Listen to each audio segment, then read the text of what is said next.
Have you ever wondered why, despite all your chanting, scripture reading and devotional practices, nothing seems to shift in your life? Why does your heart remain agitated, your thoughts still restless, and your path still clouded? What could be quietly erasing all your spiritual progress? Welcome back to the channel. I'm truly grateful to have you with us again. Today's message may be one of the most important we've ever shared because it touches the very core of your practice, not the rituals, what the chants, but the intention behind it all. We are going to talk about how one simple, overlooked habit can cancel out the energy of all your spiritual efforts and how changing this can unlock real transformation. Let's begin with a confession many practitioners eventually make to themselves: I don't feel anything anymore.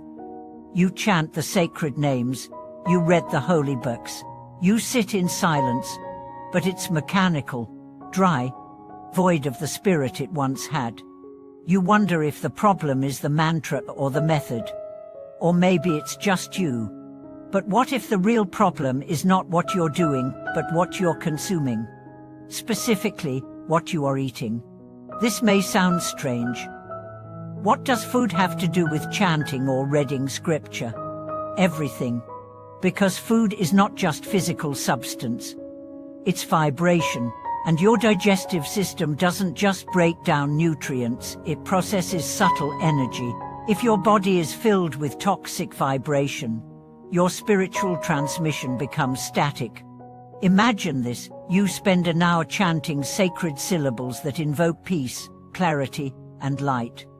Then, you consume food that was created through violence, stored in greed, processed through chemicals, and eaten with distraction. What happens? The subtle energy from your chanting collides with the heavy energy from your meal. Your vibration crashes. Not out of punishment, but physics. Your nervous system becomes agitated. Your mind becomes foggy. Your heart becomes heavy. And the spiritual work of your morning evaporates before the afternoon even begins. This is not just theoretical. It's experiential. It's energetical. The ancient sages knew this. They fasted not to impress the divine, but to clear the field. They avoided certain foods, not because of superstition, but because of vibration.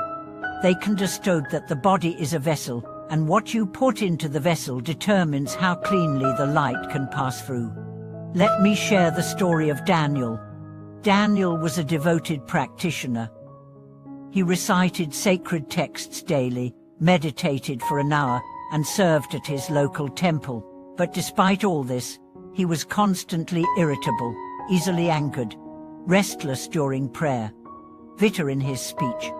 One day, during a retreat, a monk asked him a simple question: "What do you eat before you meditate?" Daniel paused. "I eat whatever is easy.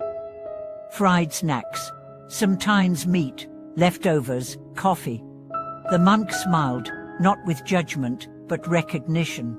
He said, "Your mouth recites divine names, but your gut brews poison.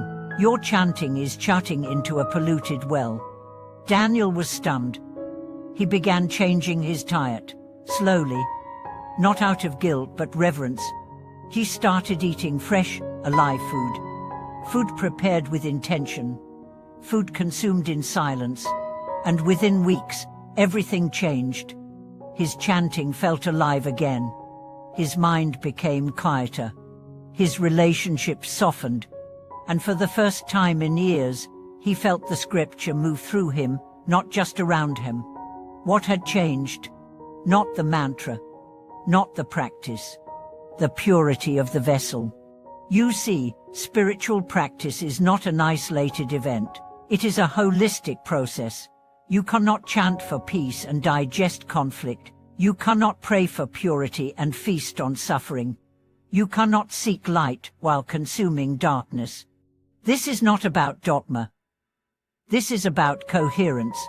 If your goal is to live in alignment with truth, then every aspect of your life must echo that truth, even your plate. The ancient teachings describe 3 types of food. The first nourishes. It is light, clean, prepared with love, and eaten with awareness. It supports clarity. The second stimulates. It may be exciting, spicy, agitating. It creates restlessness, cravings, and impulsivity.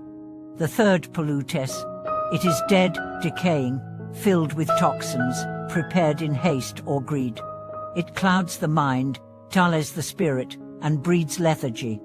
Most people live in the second or third category, then wonder why their prayers are static and their path unclear.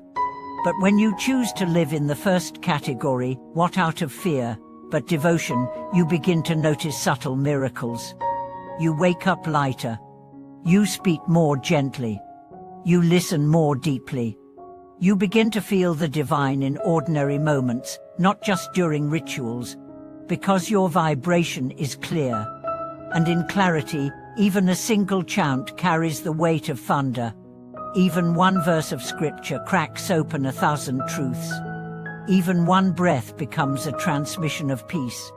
There's a story of an elder who said, "I chant only once a day now, but it's enough. Because I've made my entire life the echo of that chant." What did he mean? He meant that his food, his sleep, his thoughts, his speech, his service, everything reflected the essence of the mantra. So he didn't need to shout. His life was loud with alignment. And that's what you're invited into. Not more chanting. More coherence. Not more rituals. More resonance. Not more performance. More purity. So if you've been feeling disconnected from your practice, don't abandon it. Refine it. Examine what you're pairing it with. Look at your food, not just for calories, but for karma. Ask, is this meal supporting the energy I'm cultivating? Or is it unraveling it? Ask, am I eating to honor the divine? Or to numb my discomfort?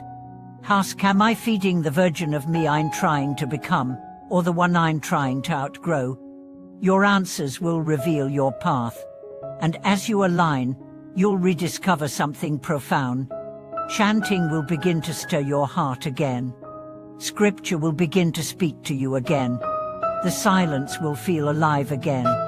Because the temple of your being is clean again. And the divine does not withhold presence. It simply waits for you to become present enough to receive it. Thank you for watching this video. If this message resonated, please share your journey with us in the comments. What shifts have you noticed when your lifestyle aligned with your practice? And if you're committed to walking this path with deeper awareness, be sure to like, subscribe, and stay close. Your inner temple deserves the light that is already seeking to enter. See you next time.